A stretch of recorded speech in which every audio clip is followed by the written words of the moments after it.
Wannan ita ce Madinar Annabi Muhammad sallallahu alaihi wasallam, gari mafi kyau mafi tsafta a duniya, garin da kowa yake sha'awa yake muradi yake buƙatar zuwa.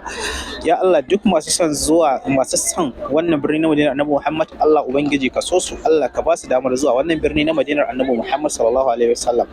Duk wanda ya ji daɗi sannan ya yi sharing ya kuma yi following ɗinmu, ya Allah ubangiji ka mai sharing da kofofin arziki shi ma ya samu ya zo wannan birni na Madinar Annabi Muhammad sallallahu alaihi wasallam, kuma shi ma ya yi wannan azumi na Ramadan a wannan wata, ko kuma in ce a wani lokacin, amma dai ya samu azumin watan Ramadan insha Allah. Fatana. Shin ko ka san yaya zaka kasance idan ka sauka a birnin Makka ko Madina kafin a baka wurin da zaka dan kwanta ka huta? To wannan da kuke kallo waɗansu baki ne waɗanda suka sauko a nan birnin Madinar Annabi Muhammad, ga yanan sun shigo cikin wani hotel suna jira domin a ba su masaukan su inda za su je su aje kayan su kwanta su huta. Allah ya nuna muku lokacin zuwa wannan birni na Madina. Idan kun ji daɗi ku yi mana share.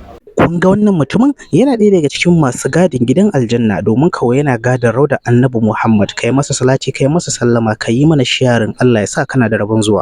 Yau kenan bayan fitowa daga sallar asubahi a lokacin dukun safiya daga birnin Madinar Annabi Muhammad, ya Allah, duk mai kallon wannan postin ɗin kai mai sanadin zuwa wannan birni duk ta hanyar da bai yi tsammani ba. Ya Allah, duk wanda ya ma Annabi salati sannan ya yi sharing domin wani ya gani ya amfana, Allah kai mai sanadin zuwa.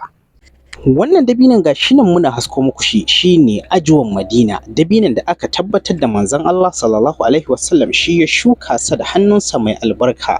Ya Allah, duk mai kallon wannan postin din Allah kai mai sanadin zuwa wannan birni mai albarka. Idan ka ji daɗi ka yi mana share. Shin kun san nan ko me suke yi? To nan suna yin sujudi shukuri ne bayan fitowa yau din nan da sassafe daga rauda Annabi Muhammad sallallahu alaihi wasallam.